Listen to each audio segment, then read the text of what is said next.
క్రీస్తును క్రైస్తవ్యాన్ని ద్వేషించి దూషించిన క్రీస్తు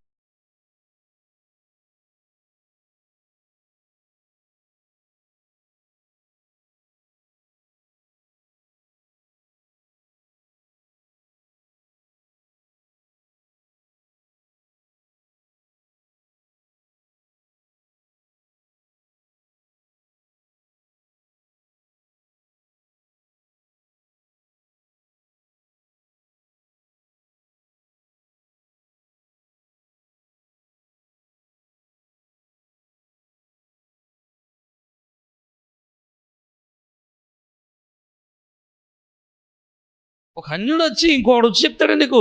ఒక విశ్వాసం వచ్చి సేవకులు మీరు కలిసి ఉండాలని చెప్తారా? మీరు రెండు మొక్కలు అయిపోకూడదని చెప్తాడా? సిగ్గులేదా క్రైస్తవ్యానికి? సిగ్గులేదా సేవకులకి?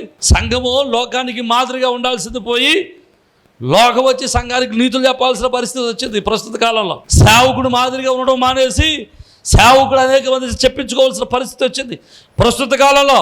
అందుకనే భారతదేశంలో క్రైస్తవ్యం ఇంకా దిగజారిపోతాం. ఈ స్టెఫెను గురించి ఈ 3000 మందిలో 7గురిని ఏర్పాటు చేసుకుంటే 7గురిలో మొదటి వాడు స్టెఫెను. దేవునికి స్తోత్రం.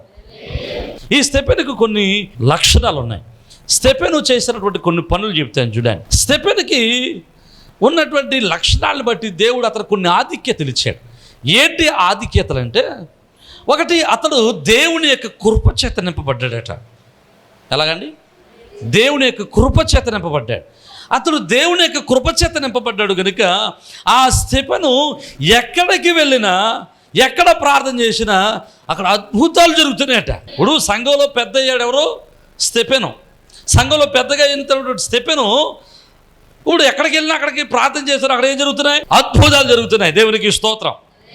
ఇక రెండవది, దేవుడు అతనికి ఇచ్చినటువంటి రెండవ ఆధిక్యత ఏంటంటే, అతడు చక్కని జ్ఞానముతో వాక్యం చెప్పగలిగిన వాడు. అక్కడ 7వ అధ్యాయం అంతా అతడు చేసినటువంటి ప్రసంగం ఉంటుంది. 7వ అధ్యాయం అంతా, ఈ 7వ అధ్యాయంలో ఒక విస్తారమైనటువంటి ప్రసంగాన్ని చేశాడు. దేవుడు అతనికి వాక్యాన్ని చెప్పగలిగినటువంటి ఆధిక్యతనిచ్చాడు. ఇక మూడవది, ఇతన్ని చివరిగా వాక్యాన్ని విన్న తర్వాత అక్కడ ఉన్నటువంటి యూదులందరికీ కూడా ఇతన్ని రాళ్లతో కొట్టడం ప్రారంభించారు. ఎప్పుడైతే రాళ్లతో కొట్టడం మొదలెట్టారో ఇతడు పరలోక దర్శనాన్ని చూడగలుగుతున్నాడు. 7వ అధ్యాయంలో చూస్తే అంటాడు కదా, 7వ అధ్యాయంలో 54వ వచనంలో చూస్తే అంటున్నాడు, అయితే అతడు పరిశుద్ధాత్మను నిండుకున్నవాడు ఆకాశం వైపు తేరి చూచి దేవుని మహిమను, యేసు దేవుని కుడి పార్శ్వమున నిలిచి ఉండటం చూచి, ఆకాశం తెరవబడేటు మనిషి కుమారుడు దేవుని కుడి పార్శ్వమున నిలిచి ఉండటం చూచుచున్నాను అని చెప్పాడట. ఇక మూడవది, అతడు పరలోక దర్శనాన్ని చూస్తున్నాడు. దేవునికి స్తోత్రం. దేవుడు అతనికి ఇచ్చినటువంటి ఆధిక్యత. అప్పటి వరకు పరలోక దర్శనాన్ని చూసినటువంటి వారిలో అపోస్తులు లేరా? అపోస్తులు ఎవరు కూడా ఆ దర్శనాన్ని చూడలేదు. కానీ అపోస్తుల దగ్గర పెద్దగా ఉండి సంఘంలో ఉన్నటువంటి ఒక విశ్వాసిగా ఉన్నటువంటి స్టెఫెను పరలోకాన్ని చూడగలుగుతున్నాడు. ఆకాశం తెరబడ్డు చూశాడట. ఆకాశం తెరబడ్డు చూసి దేవుడి సముఖంలో క్రీస్తు ప్రభులు వారు మనుష్య కుమారుడిగా అక్కడ నిలబడటం చూశాడట. హల్లెలూయా. ఈయనకి ఎందుకు కనబడింది అట్లా అంటే, నేను మాట చెబుతాను. దేవుడు నాకు ఇచ్చినటువంటి ప్రత్యక్షత. ఏంటయ్యా నువ్వు అతనికి ఆ దర్శనాన్ని ఎందుకు ఇచ్చావా అంటే, నేను అనుకున్నాను, ప్రభు నాకు చెప్పిన మాట ఏంటో తెలుసా? మరణిస్తున్నటువంటి స్టెఫెను పక్షాన దేవుని ఎదుట యేసుక్రీస్తు ప్రభువుల వారు నిలబడ్డారు. స్టెఫెనుకు కనబడుతుంది, అయ్యా నువ్వు ఒంటరివాడు కాదా, నీ పక్షాన నేనున్నాను. అక్కడ నీ పక్షాన దేవుని ఎదుట నేను నిలబడుతున్నాను, నీ పక్షాన నేను పోరాడుతున్నాను, నీ పక్షాన విజ్ఞాపన చేస్తున్నాను, నేను నిన్ను అంగీకరించబోతున్నాను. హల్లెలూయా. ఏం దర్శనం అండి. ఇక 4వది, ఈ స్టెఫెనుకు దేవుడు ఇచ్చినటువంటి మరొక ఆధిక్యత ఏంటో తెలుసా? అక్కడ చూస్తే 6వ అధ్యాయము 15వ వచనంలో ఆ సభలో నిలబడి మాట్లాడుతూ ఉన్నప్పుడు అతడు దేవదూత ముఖము వలె అతని ముఖం మారిపోయింది. హల్లెలూయా. అతని స్వరూప్యము, అతని ముఖ వచ్చస్సు దేవదూతలాగా మారిపోయింది. హల్లెలూయా. ఎవరికి లేని అనుభవాలండి. అప్పటి వరకు అపోస్తులకు కానీ అప్పటి వరకు ఉన్నటువంటి ఆ యొక్క సంఘంలో కానీ ఎవరికి లేనటువంటి గొప్ప అనుభవాలు. స్టెఫెను మనం గుర్తొస్తాడు దేవదూత స్వరూపం అనగానే. పాత నిబంధన గ్రంథంలో మోషే పొందుకున్నాడు దైవ స్వరూపాన్ని. అతడు దేవుడితో మాట్లాడినప్పుడు అతని ముఖము తేజస్సుతో నింపబడింది. అతని ముఖాన్ని చూడలేకపోయారు జనాంగము. అతని ముఖం చూడలేకపోతున్నందుకు అతను ఏం చేశాడు? ముఖం మీద ముసుగు వేసుకుని వచ్చాడు. అలాంటి తేజస్సును ఎవరు పొందుకున్నారు? స్తెఫెను ఇంతటి ఘనమైనటువంటి దేవుని యొక్క దగ్గర నుంచి ఆధిక్యతలు పొందుకున్నాడు. 4 ఆధిక్యతలు చెప్పాను. ఒకటి ఏంటంటే, స్తెఫెను దేవుడి కృప. అతడు ఏ చోటకి వెళ్ళినా అక్కడ అద్భుతాలు జరిగాయి. రెండవది, అతను జ్ఞానముతో వాక్యం చెప్పగలిగినటువంటి శక్తిని దేవుడు ఇచ్చాడు, ఆధిక్యతను ఇచ్చాడు. మూడవది, పరలోక దర్శనాన్ని చూడగలిగాడు. బ్రతుకుండగానే పరలోకంలో ఏం జరుగుతుందో చూశాడు ఇతను. నాలుగవది, తను దేవదూతల స్వరూపంలోనికి మార్చబడ్డాడు. దేవునికి స్తోత్రం చెప్దాం. ప్రతి విశ్వాసి ఇలాంటి ఆధిక్యతలు, ప్రతి విశ్వాసి ఇలాంటి విశ్వాస శిఖరాలు, ప్రతి విశ్వాసి ఇలాంటి విశ్వాసంలో ఉన్నతమైనటువంటి అత్యున్నతమైనటువంటి శిఖరాలు ఎక్కగలగాల. మనం చర్చికి వచ్చి వెళ్ళిపోవడం కాదు, ప్రార్థనలో కూర్చొని వెళ్ళిపోవడం కాదు, ప్రార్థనకు వచ్చి పాటలు పాడేసి వెళ్ళిపోవడం కాదు, ప్రార్థనకు వచ్చి కానుకలు ఇచ్చి వెళ్ళిపోవడం కాదు. ఇది కాదు క్రైస్తవ్యము, ఇది కాదు భక్తి.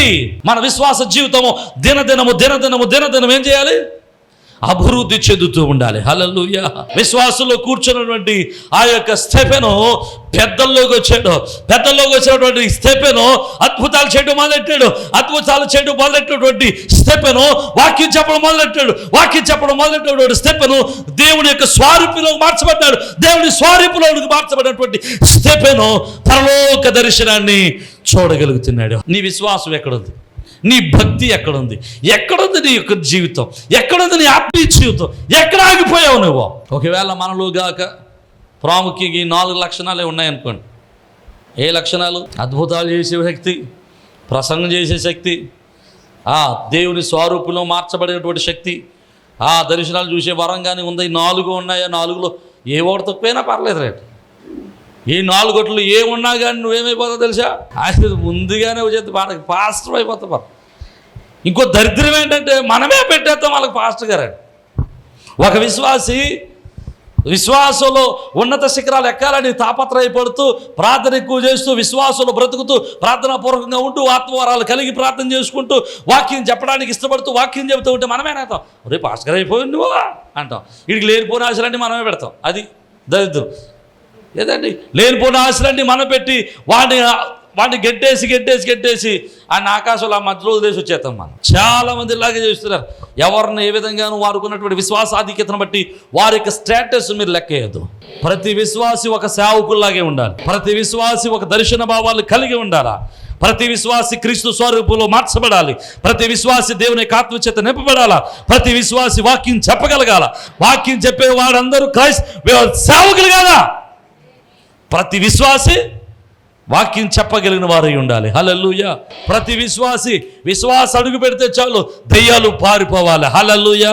సేవకుడు వచ్చే వరకు ఉండక్కర్లేదు. పాస్టర్ వచ్చే వరకు కదా. సంఘంలో విశ్వాసం వెళ్తే దెయ్యాలు ఏమైపోవాలా?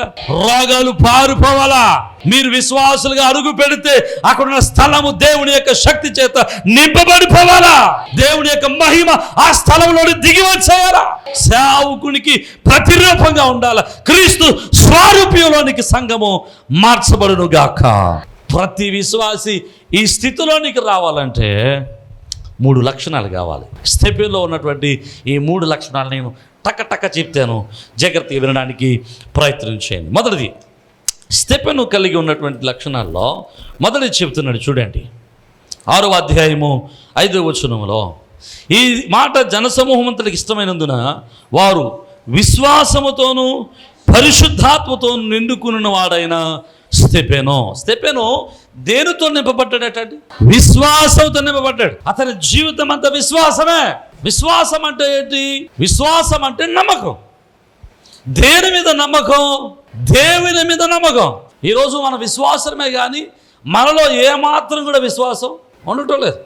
హలో, విశ్వాసులమే కానీ మనలో ఏమి ఉండట్లేదు. చెప్పుకున్నాం అంతే, నేను విశ్వాసం అంటే అని చెప్పుకున్నాం. మార్తి గారు వెళ్ళి నేను అడిగారు అని చెప్పుకుంటే కుదురుతుంది ఏంటి? హలో, కుదురుతుందా? మామూలు ఫోన్ అట్టుకెళ్ళి ఐఫోన్ సింపుల్ వేసుకున్నంత మాత్రాన, యాపిల్ మొక్క వేసుకున్నంత మాత్రాన ఐఫోన్ అయిపోతుందా? చెప్పలేదు మీరు. మనం అంతే. ప్రార్థనకు వచ్చినంత మాత్రాన విశ్వాసం కాదు. ప్రార్థనలో కూర్చున్నంత మాత్రం విశ్వాసం కాదు. బాప్తిసం పొందినంత మాత్రం విశ్వాసం కాదా? నువ్వు విశ్వాసం ఎప్పుడు అవుతావంటే నీ పరిపూర్ణమైన నమ్మకము క్రీస్తు మీద, వాక్యం మీద పెట్టినప్పుడు అవుతావు. నీ పరిపూర్ణమైన నమ్మకము క్రీస్తు మీద, ఆయన చెప్పిన వాక్యం మీద ఉంచాలా. నేను విశ్వాసం అని చెప్పుకుంటే సరిపోలేదు, నువ్వు విశ్వాసం అని చెప్పుకోవడానికి నీ క్రియలు కనబడాలి. అందుకనే వాక్యం అంటాడు కదా, క్రియలు లేని విశ్వాసము మృతం, చచ్చినట్టు లెక్క. అంటే నీ విశ్వాసము, నేను విశ్వాసం అని చెప్పుకుంటూ నీ నమ్మకాన్ని మరొక దాని మీద పెడితే నువ్వు ఏ విశ్వాసం అవుతావు? నువ్వు దేని మీద విశ్వాసం పెడితే దాని విశ్వాసం అవుతావు. నువ్వు దేని నమ్మితే దాని విశ్వాసం అవుతావు. విగ్రహాలు నమ్మితే విగ్రహాల విశ్వాసం అవుతావు. క్రైస్తవ విశ్వాసవి కాలేవా? నువ్వు క్రైస్తవ విశ్వాసవి కావాలంటే క్రీస్తు మీద నీ నమ్మకం ఎక్కడ పెట్టాలండి? క్రీస్తు మీద పెట్టాలా. కానీ మన నమ్మకాన్ని ఎక్కడ పెడతాం? మన విశ్వాసం సంపూర్ణంగా ఉంటుందా? మన నమ్మకం సంపూర్ణంగా ఉంటుందా? మన విశ్వాసం సంపూర్ణంగా ప్రభు మీద పెట్టగలమా అంటే లోపం. ఎబ్రీయులకు రాసిన పత్రికలో అంటాడు అపోస్తలుడైన పౌలు, మీరు లోపం లేని విశ్వాసంతో ఉండాలా. విశ్వాసానికి లోపాలు ఉంటాయంట, ఆ లోపం లేని విశ్వాసంతో ఉండాలట. మనం మొదటి స్థానంలోనే విశ్వాసంలోనే పరిపూర్ణ కాకపోతే స్టెఫెను వలె ఎప్పుడు మార్పు చెందుతాం. స్టెఫెను వలె ఎప్పుడు మనం అద్భుతాలు చేస్తాం. స్టెఫెను వలె ఎప్పుడు క్రీస్తు కొరకు మనం పౌరుషం కలిగి జీవిస్తాం. మీకు మంచి మాట చెప్తాను. తట్లవారిపేటలో చర్చి దగ్గర మన సంఘంలో చిత్తుకు రమేష్ గారు పైప్ వేయించారు. పైప్ వేయడానికి పైప్ వేసే వాళ్ళు వచ్చారు. వాళ్ళు అడుగుతున్నారు, అంతకుముందే చెప్పారు నాకు, అయ్యగారు పైప్ ఎక్కడ వేయమంటారు చెప్పండి, అక్కడ వేసేస్తామండి అన్నారు. నేను ప్రార్థన చేసి వెళ్ళి నాకు ఈ పైప్ ఇక్కడ వేయండి అని చెప్పి డొక్క పెట్టి వచ్చాను. వీళ్ళు వచ్చిన తర్వాత అన్నారంటే బయట వాళ్ళు వచ్చి అంటున్నారంట ఇక్కడ వేయకూడదు అన్నారట. ఎక్కడ? నేను డొక్కెట్టిన కాడ పైప్ వేయకూడదా, ఈ గోడ తిన్నంగా వేయకూడదా అన్నారట. మొత్తం మీద మన విశ్వాసం ఉంటారు కదా, కూడదు కదా బాబు, ఆడుతుంటే తలగా పోటు ఆడుతుంది, వేయకూడదు అనకో ఆడుతూ పెద్ద తలగా పోటు, ఇంకోటి ఏదైనా చెప్పు అన్నారట. ఈలోపే ఫోన్ చేసింది ఇంకొక ఆవిడ, అయ్యగారు అట్లా వేయకూడదు అంటున్నారండి, ఏం చేయమంటారండి, అక్కడే ఇవ్వని చెప్పమని నేను మళ్ళీ పని చేసుకున్నాను. మళ్ళీ కాసేపటికి మళ్ళీ ఇంకొకరు ఫోన్ చేసి అయ్యగారు అక్కడ ఇది అంటారండి, ఇలా నేను ఫోన్ వాళ్ళకి ఇయ్యానండి. ఆయన పొర్రపాటుని జారేశాడు, అయ్యగారు అక్కడ పైపు వేయకూడదు బాబా అన్నాడు. వేయకూడదా? అది ఎందుకు వేయకూడదు? నాకు అక్కడే వేయను నన్ను. దేవునికి స్తోత్రం. ఎందుకో తెలుసా? ఈశాన్యంలో ఆ మూలన కదా, ఈశాన్యం ఆ మూలన పైపు వేసుకుంటాం కదా. ఇప్పుడు నాకు అక్కడ 30 చర్చ ఎలా ఉంటుందంటే పైపు మీటర్ ఒక దగ్గర ఉంటుంది. ఎవరింట్లో పైపు మీటర్ ఒక దగ్గర ఉండదని చూడండి. పైపు కరెంటు మీటర్ ఏమో ఆగ్నేయం ఉండాలి, పైపు ఏమో చెప్పరా తట్లవారిపేటలో మాత్రం రెండు ఒకే చోట ఉంటాయి. దేవునికి స్తోత్రం చెప్పండి. అదే అంటే నీకు దమ్ముందా అని అడుగుతున్నాను నేను ఇప్పుడు. అది అలాగే వేయడానికి నీకు దమ్ముందా? అంత దమ్ము కావాలంటే ఏం కావాలి? ఇంకో భయంకరమైన దరిద్రం ఏంటంటే ఇప్పుడు ఈ మధ్యకాలంలో సేవకులే వాస్తువులు చూస్తున్నారండి. బాబా మరి పాస్టర్ గారిని తీసుకొచ్చి కట్టించాడండి, ఆయనే చెప్తాడండి వాస్తు, ఇవన్నీ ఎలా చెప్పాలి? వాస్తు కాదండి, బైబిలేనండి. బైబిల్ అట్టుకుని వస్తే మరి బైబిలే చెప్తున్నట్టు లెక్క కదా. దేవునికి స్తోత్రం. నీ నమ్మకము యేసయ్య మీద ఉండాలా, నీ విశ్వాసము ప్రభు మీద ఉండాలా. మనకు రోగం వస్తే హాస్పిటల్కి వెళ్ళడం మానేసి సిద్ధాంత దగ్గరికి వెళ్ళి ఇల్లు బద్దలు కొట్టేస్తాం. మన విశ్వాసం అది. స్టెఫెను విశ్వాసం అటువంటిది కాదా. స్టెఫెను పరిపూర్ణత కలిగిన వాడు, విశ్వాసములో పరిపూర్ణత కలిగిన వాడు. దేవునికి స్తోత్రం. హల్లెలూయా. అతడు వాక్యం మీద విశ్వాసం ఉంచినవాడు, భక్తి మీద విశ్వాసం ఉంచినవాడు, దేవుని యొక్క రాజ్యం మీద విశ్వాసం ఉంచినవాడు, దేవుని యొక్క పాప క్షమాపణ మీద విశ్వాసం ఉంచినవాడు కనుకని అతడు మరణానికైనా తన విశ్వాసాన్ని విడిచిపెట్టని విశ్వాస వీరుడుగా నిలబడ్డాడు. మరి నీ విశ్వాస వీరుడు ఎప్పుడు అవుతావు నువ్వు? బలమైన విశ్వాసం ఎప్పుడు అవుతావు నువ్వు? మనం బలమైన విశ్వాసులుగా ఉన్నాం. ఎప్పుడు చూసిన చొట్టాడిపోయి కుంటి విశ్వాసమే. ఇలాగా విశ్వాసులు నడరా అంటే ఎలా నడుస్తాం మనం? మళ్ళీ నడలేను, ఇక మళ్ళీ సొత్తు నడుస్తారే అమ్మా అథవాట్లు. విశ్వాసంలో పరిపూర్ణత కావాలా. స్టెఫెను విశ్వాసంలో పరిపూర్ణుడయ్యాడు. విశ్వాసముతో నిండుకున్నవాడు. నీ పరిపూర్ణమైన నమ్మకం లోకం మీద, లోకాశల మీద, లోక ఆలోచన మీద కాదు, దేవుని మీద నీ విశ్వాసాన్ని. నీవు కానుకిచ్చేటప్పుడు విశ్వాసం ఉంది ఇవ్వాలా, అర్పణ తెచ్చినప్పుడు విశ్వాసంతో తేవాలా, పని చేసినప్పుడు విశ్వాసంతో చేయాలా, పరిచర్య చేసినప్పుడు విశ్వాసంతో చేయాలా, పని చేసుకునేటప్పుడు విశ్వాసంతో పని చేసుకోవాలా. సమస్తమును దేవుని మీద మాత్రమే, దైవ శక్తి మీద మాత్రమే ఆధారపడి మనము చేయగలగాలి. విశ్వాసం కలిగిన వాడు మాత్రమే విస్తారమైన కానుకలు ఇవ్వగలడండి. ఇది మాత్రం నిజం. ఎందుకో తెలుసా? వీడి విశ్వాసం ఏంటి? నేను విత్తితే పంట, చెప్పరా మీరు? నేను విత్తితే పంటకు వస్తానని విశ్వాసం ఉంటుంది. నీకు విశ్వాసం లేదు కాబట్టి నువ్వు విత్తవు, పంట కొయ్యవు. కోసివని చూసి నీ బతికి ఎప్పుడు ఎడుతూ కూర్చోవడం ఇక్కడ, అంతే. దేవునికి స్తోత్రం. ఎప్పుడు చూసా అయ్యి బాబు ఆడా, అయ్యి బాబు. నువ్వు సీనియర్ విశ్వాసం తప్ప నీలో సిన్సియారిటీ హలో ఏమి లేదు. కానీ స్టెఫెనులో సిన్సియారిటీతో కూడుకున్నటువంటి విశ్వాసం, స్థిరమైనటువంటి విశ్వాసాన్ని కలిగి ఉన్నాడు. అతడు విశ్వాసము క్రియలతో కూడుకున్నది కనుకని రాళ్ళొచ్చి తగులుతుంటే పరలోకం వైపు చూచాడు. దేవునికి స్తోత్రం. హల్లెలూయా. రాళ్ళొచ్చి తగులుతూ ఉంటే మోకరించి ప్రార్థన చేయగలిగాడు. ఎందుకో తెలుసా? అతని విశ్వాసం ఏంటో తెలుసా? నేను రక్షింపబడ్డాను, నేను ఇప్పుడు చనిపోతే నేను పరలోకంలో ఉంటాను. అలాంటి విశ్వాసాన్ని కలిగి ఉండాలి మనం. ప్రార్థన గురించి వెళ్ళిపోవడం కాదు. రెండవది, అతడు ఆత్మచేత నింపబడిన వాడంట. ఎలాగట? ఆత్మచేత నింపబడిన వాడు. He filled with holy spirit. పరిశుద్ధాత్మ శక్తి చేత నింపబడిన వాడు అతను. పరిశుద్ధాత్మ శక్తి చేత నింపబడిన వాడు. క్రైస్తవ సమాజంలో ప్రతి విశ్వాసికి ఉండవలసినటువంటి రెండవ లక్షణం ఏంటో తెలుసా? నువ్వు విశ్వాసిగా వచ్చిన తర్వాత, క్రైస్తవ సంఘంలోకి వచ్చిన తర్వాత విశ్వాసంలో బలపడాలి. విశ్వాసంలో బలపడుతూ నువ్వేం చేయాలి? పరిశుద్ధాత్మ చేత నింపబడాలి. నీలో ఉన్న పరిశుద్ధాత్మను ఆర్పేయకుండా, నీలో ఉన్న పరిశుద్ధాత్మను ఏడ్పించకుండా, నీలో ఉన్న పరిశుద్ధాత్మకు నువ్వేమివ్వాలి? బలాన్ని ఇవ్వాలి. దేవునికి స్తోత్రం. నీలో ఉన్న పరిశుద్ధాత్మకు నువ్వు ఎలా బలాన్ని ఇస్తావు? పరిశుద్ధ వాక్యులు అంటాడు, ఆత్మ లేనివాడు నావాడు కాదా. మరి ఇప్పుడు ఆత్మ లేనివాడు నావాడు కాదని వాక్యం చెప్తూ ఉంటుంటే మనలో ఎంతమందిలో పరిశుద్ధాత్ముడు పనిచేస్తున్నాడు? ఒకసారి చెయ్యడు చూపుతారావు. నాలో పరిశుద్ధాత్ముడు పనిచేస్తున్నాడో, నాలో పరిశుద్ధాత్మ దేవుడు నిలిచి ఉన్నాడని చెప్పిన వారు దగ్గరగా దేవునికి స్తోత్రం. నీలో పరిశుద్ధాత్ముడు దేవుడు పనిచేస్తున్నాడో లేదో, నువ్వు పరిశుద్ధాత్మను అనుసరించి నడుస్తున్నావో లేదో తెలియాలంటే పరిశుద్ధ గ్రంథంలో ఒక మాట జ్ఞాపకం చేసి నేను ముగించడానికి ప్రయత్నం చేస్తాను. గలతీయులకు రాసినటువంటి పత్రిక 5వ అధ్యాయం 16వ వచనం. నేను చెప్పినదేమనగా ఆత్మానుసారముగా నడుచుకునుడి, అప్పుడు మీరు శరీరేచ్ఛలను నెరవేర్చరు. హల్లెలూయా. ఎలాగటండి? ఆత్మను అనుసరించి నడిచేవాడు ఏమి నెరవేర్చడు? శరీర ఇచ్ఛలో, శరీర కోరికలో, శరీర సంబంధమైన క్రియలు, శరీర సంబంధమైనటువంటి ఆలోచనలు, శరీర సంబంధమైనటువంటి జీవిత విధానము. కిందకెళ్తా అంటాడు, ఇగో ఆత్మకుని శరీరానికి విభేదాలు ఉన్నాయి. ఆత్మ దేవుడితో ఉండాలనుకుంటుంది, శరీరం లోకంతో ఉండాలనుకుంటుంది. నీ శరీరాన్ని అణుచుకొని, నీ శరీరాన్ని స్వాధీనపరచుకుని నువ్వు దేవునికి శరీరాన్ని అప్పగించాలి. హల్లెలూయా. అందుకనే రోమీయులకు రాసిన పత్రిక 12వ అధ్యాయం అంటాడు కదా, నీ శరీరాన్ని ఆయనకు పానార్పణముగా అర్పించాలి. మన శరీరాన్ని ఆయనకి ఎలా అర్పించాలి? పానార్పణముగా అర్పించాలి. అందుకనే దేవునికి వాక్యం అంటాడు కదా, మీ శరీరము దేవుని యొక్క ఆలయమై ఉన్నది. హల్లెలూయా. హల్లెలూయా. మన శరీరాలు దేవునికి ఏమై ఉన్నాయి? ఆలయమై ఉండాలి. మన శరీరంలో దేవుడు నివసించాలి. మన శరీరంలో దేవుడు నివసిస్తున్నాడు లేదా అనేది ఎలా తెలుస్తుందంటే మీరు చేసేటువంటి క్రియలు. మీరు శరీరానుసారమైన క్రియలు చేస్తే మీరు పరిశుద్ధాత్ముడు ఉన్నట్టుగా లేదు, అంతే. ఒకసారి ఒక ఆయన నాతో చెప్పాడు, ఏమని తెలుసా? అయ్యారు పలానా వ్యక్తి భాషను మాట్లాడి గొంతులు వేస్తూ ప్రభువుని స్తుతిస్తూ ఉంది, బాగానే ఉంది. కానీ బయటికి వెళ్ళిన తర్వాత నోటి నిండా అసలు ఆదివారం ఆ 2 గంటల ప్రార్థనలోనే భక్తి అంతానే.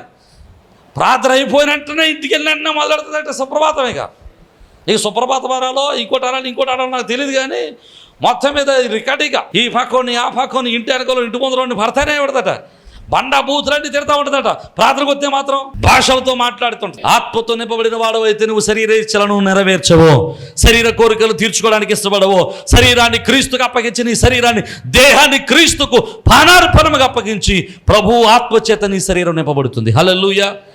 ఒకవేళ నీ శరీర క్రియలతో ఉన్నావేమో, శరీరేచ్ఛలు నెరవేర్చుకుంటూ జీవిస్తున్నావేమో. నువ్వు శరీరేచ్ఛలు నెరవేర్చుకుంటూ జీవిస్తే నీవు దేవునికి ఇష్టడిగా ఉండలేవు. ఆత్మ లేనివాడు, దేవుని చేత ఆత్మ నింపబడిన వాడు చేసే 4 పనులు ఉన్నాయి. అవి మళ్ళీ వారం చెప్తాను. ప్రియమైన దేవుని బిడ్డలారా, ఆత్మ చేత నింపబడిన వాడిగా ఉంటే మనం శరీరాన్ని మనం ఏం చేస్తామండి?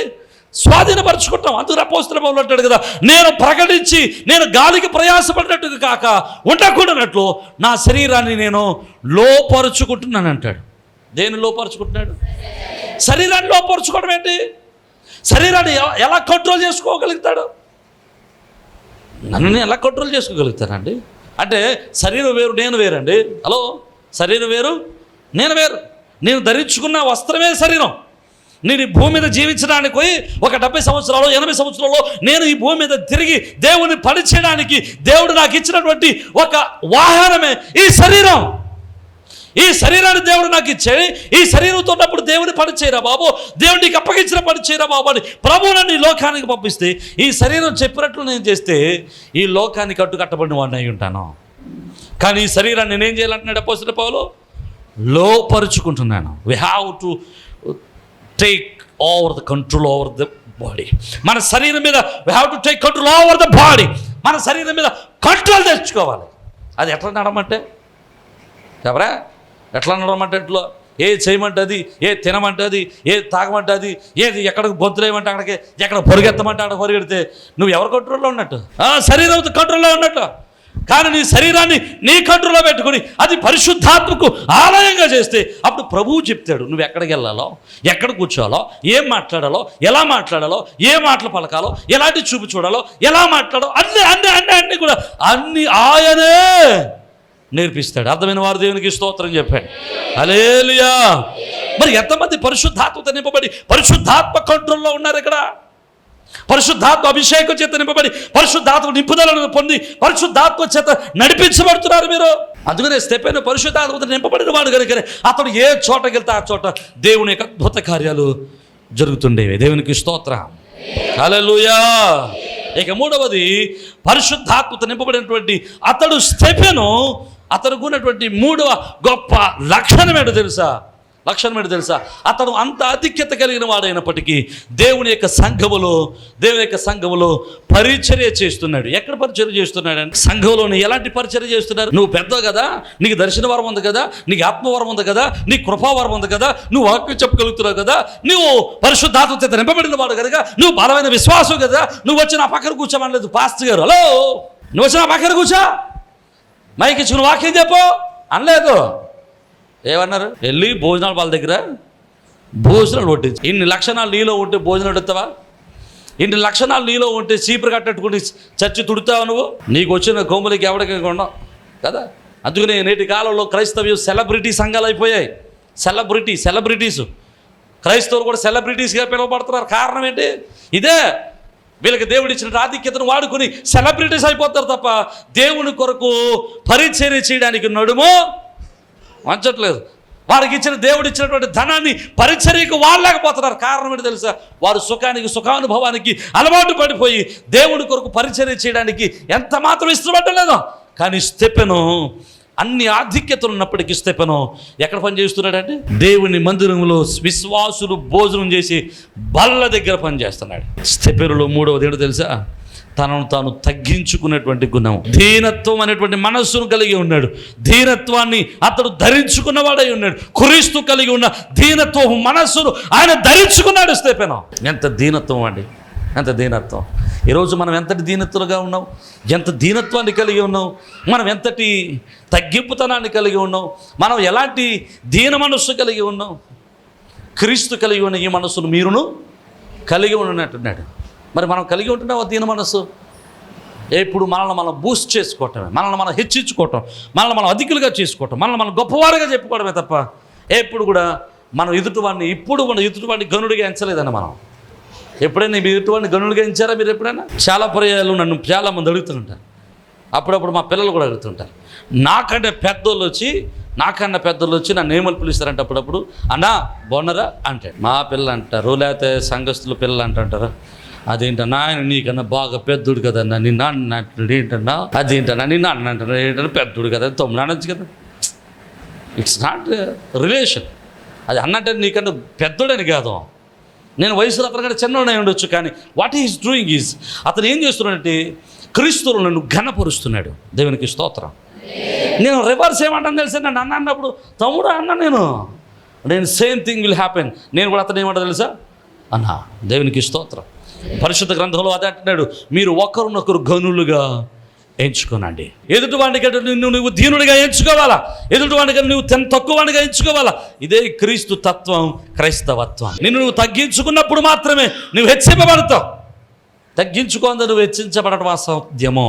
నువ్వు ప్రథముడిగా ఉండాలంటే ఖచ్చితంగా అధముడుగా ఉండాల్సిందే. ప్రథముడిగా ఉండాలంటే అధముడిగా ఉండాల్సిందే, తక్కువవానిగా ఉండాల్సిందే, నువ్వు పెద్దవాడిగా ఉండాలంటే చిన్నాళ్ళుగా ఉండాల్సిందే. ఈరోజు స్తెఫెనులో ఉన్నటువంటి మూడవ లక్షణం, తనకున్న స్థితి అంతటిని ప్రక్కన పెట్టి, తనకున్న జ్ఞానాన్ని ప్రక్కన పెట్టి, తనకున్నటువంటి ఆలోచన ప్రక్కన పెట్టి, తనకున్న ఆధిక్యతను ప్రక్కన పెట్టి, తనకున్నటువంటి విశ్వాస జీవితాన్ని అంతటిని కూడా ప్రక్కన పెట్టి దేవుని సన్నిధిలో పరిచర్య చేయటం ప్రారంభించాడు. హల్లెలూయా. సమాజంలో మంచి పేరు పొందినాడు. Still he's working in the church. అతను సమాజంలో ఉన్నతమైన ఘనమైనటువంటి కార్యాలు చేయగలుగుతున్నవాడు. Still he's working in the church, still he serving in the church. ఆయన సమాధానంలో లేదా ఆయన సన్నిధిలో తనను తను తగ్గించుకుని దేవుని పని చేస్తున్నాడు. ఈరోజు ఇలాంటి లక్షణాలు మనలో ఉన్నాయా? 3 లక్షణాలు చెప్పానా? చెప్పండి. విశ్వాసం. ఎలాంటి విశ్వాసం? పరిపూర్ణమైన విశ్వాసం. రెండవది పరిశుద్ధాత్మతో నింపబడ్డం. మూడవది తనను తాను తగ్గించుకోవడం. ఈ 3 విషయాలు మీలో జీవితాల్లో కలిగి ఉంటే, ఈ 3 విషయాల్లో మీరు పరిపూర్ణులుగా ఉండగలిగితే, స్తెఫెను వలె మీరు అడుగుపెట్టిన చోటల్లా అద్భుతాలు జరుగుతాయి. ఈ 3 విషయాలు మీలో ఉంటే, మీరు అడుగుపెట్టిన చోటల్లా దేవుడు తన మహిమతో నింపుతాడా, తన అభిషేకాన్ని నింపుతాడా. మీరు అడుగుపెట్టిన చోటల్లా దేవుని యొక్క ఆత్మశక్తి పనిచేసి దురాత్మలు పారిపోతారా? మీరు అడుగు పెట్టిన చోట దురాత్మలు పారిపోతారా? మీరు అడుగు పెడుతున్నారంటే రోగాలు పారిపోతాయి.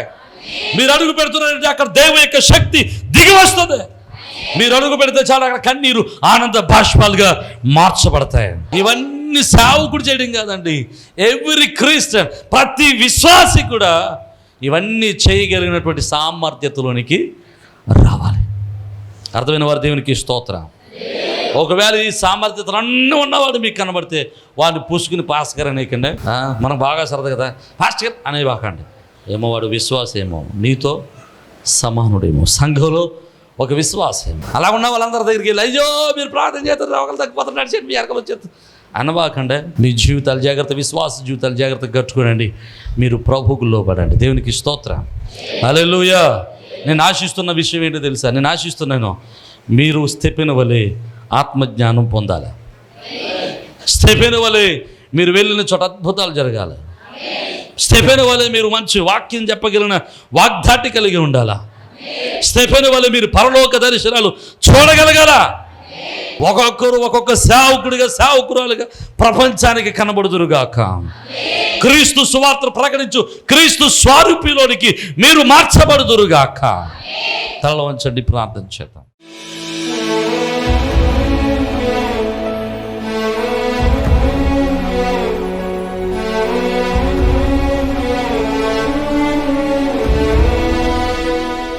పరిశుద్ధులను కృప కలిగిన తండ్రి, జీవాధిపతి మీకు స్తోత్ర. ఈరోజు విన్న వాక్యాన్ని మా హృదయాలు నాటింపచేయండి. నీ మహిమ చేత స్థిరపరచండి. నీ ఆత్మ బలము చేత నడిపించి ఆత్మజ్ఞానంతో నడిపించమని సమస్తాన్ని మీ చేతులుగా అప్పగిస్తూ విన్న వాక్యాన్ని ప్రతి ఒక్కరి హృదయాల్లో మీరు స్థిరపరచండి అయ్యా. ప్రతి ఒక్కరి మనసులో స్థిరపరచండి అయ్యా. ప్రతి ఒక్కరు ఒక్కొక్క స్తెఫెను వలె క్రీస్తు స్వరూపములకు మార్చబడినట్లు, పరలోక దర్శనములు చూసినట్లు, వాక్య జ్ఞానంతో నింపబడినట్లు ప్రభాయోతని ప్రతి ఒక్కరూ నాయన విశ్వాస వీరులగునట్లుగా, అద్భుతాలు చేయు శక్తివంతులగునట్లుగా సహాయం చేయండి. మీరే మహిమ పొంది నీ కృపలో స్థిరపరచమని ప్రభాయోతండి సహకరిస్తున్న ప్రతి కుటుంబాన్ని మీరు దీవించమని యేసు పరిశుద్ధ నామమును బట్టి స్తుతించున్నాం మా పరమ తండ్రి. ఆమేన్.